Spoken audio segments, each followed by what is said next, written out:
What's up guys, welcome back to the channel. Today we are going to be doing a little bit of spin dyeing. So this is going to be the first time that I'm trying spin dyeing. And we're just going to see how it goes just on this Innova Orc right here. And we're just going to try our best with what we've got.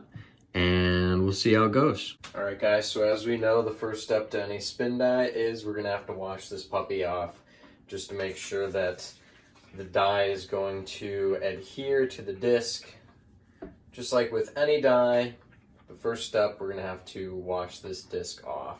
That is to just make sure that the dye is gonna adhere well to this disc. We're just gonna practice with this one and we'll just see how it goes. I'm not too concerned about how it turns out. This is just for doing it for our first time. So we're actually going to be getting rid of our normal dyeing plate and pulling out this beauty. She is, you know, not my favorite color, but it doesn't matter. Beauty is on the inside, and inside of here we have a nice record player here. And I also, as you can see, already have this custom attachment that it was 3D printed by a friend of mine, but was originally created by Discs Dyed by Dave. So shout out to him for making this awesome invention that I'm going to use and test out today. For spin dyeing my discs. So I'll explain a little bit how this works on a record player. Okay, so this thing is useful because when we have our just normal record player here and we've got this little peg that sticks out, it's kind of, the disc is going to kind of wobble around and stuff. When we turn it on here, this is going to start spinning, and I mean, it kind of works, but not the best. So what this does is you put this attachment on there, and now we put the disc on here. Well, let's turn it off. Now we put the disc on here. What this is going to do is really stabilize the disc and hold it still. So when we turn it on, and we get it just centered just right, it's not going to be wobbling around. And when I'm painting it, when I'm doing the dye on it, it's going to be holding pretty still. So, without further ado, let's get started on spin dyeing. So funny enough, I actually just have this mystery dye that's just been in this water bottle for who knows how long.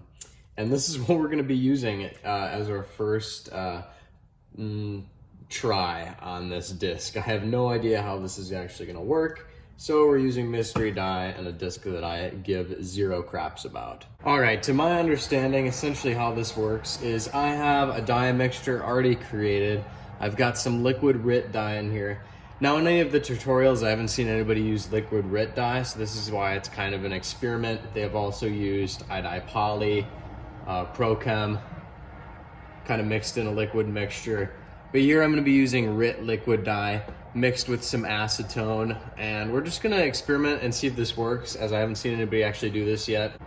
So what I'm gonna do is I'm gonna take this Q-tip, dip it in to a little bit of this stuff, and we're gonna turn this on, and we're gonna try to start with an outer rim. I've never done this before. I kind of just want to see how well this setup works with what I currently have. So we'll see what happens. Always remember, put on some gloves. Dyeing gets messy. Let's just see what happens here. I'm gonna get a little on there.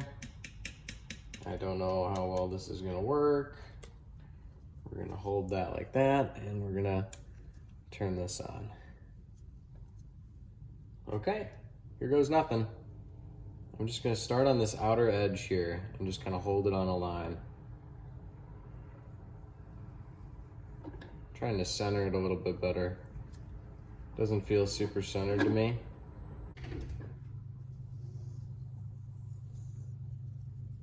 Okay, I actually think that might be good. I think I got it centered.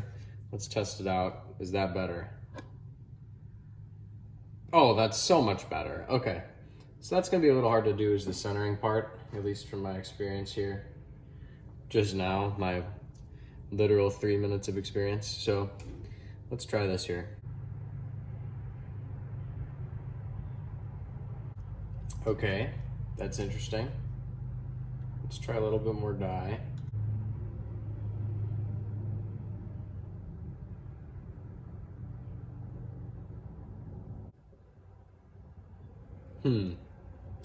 It doesn't seem to be showing up well, but also this is just some mystery dye.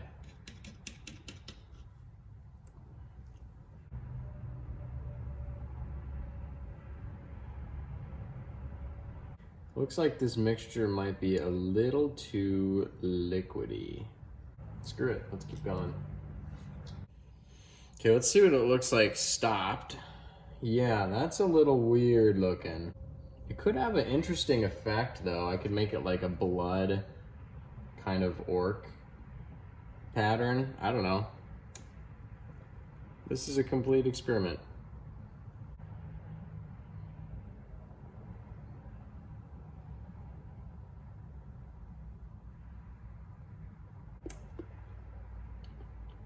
Okay, that's actually looking kind of interesting.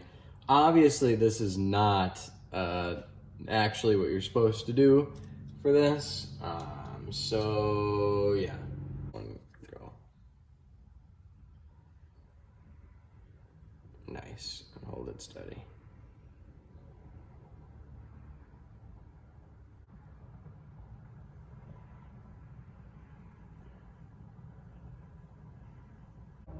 Okay, that's kind of cool. Maybe. It kind of just looks like blood, like it's a bloody orc, you know? I'm kind of digging it. Okay, so what did I learn from this experiment? Well, if I want to get like a blood effect, this is cool. And honestly, it kind of worked out for this disc because it's like a mean, angry orc. Bloodshed. I don't know. That's kind of sweet. What am I gonna have to do to fix it? Figure out exactly what I need to do, put it back on my channel in a way that makes sense, is understandable, and put it into a tutorial. So if you're a hard time believer in this channel right now and you're watching me figure things out, I mean, you can look at this and be like, this was step one to figuring it out. By the way, I got this record player on Facebook Marketplace for like 10 bucks. So if you don't want to spend like $40, $50 on Amazon, Walmart, or something like that, I encourage you to just look around at Facebook Marketplace. I'm a big garage sailor too. I like to go to garage sailors. You might find one there for a relatively good price, but Facebook Marketplace can be clutch sometimes. I really recommend that if you're gonna buy one of these yourself. So here's the deal. Thank you guys for watching my first attempt at spin dyeing. We're gonna get more in here. It's gonna work out better. But for now, this is kind of cool. I'm kind of digging it. Leave a like, give me a comment, subscribe. We'll see you later. Thanks for watching another episode of Catching Chains.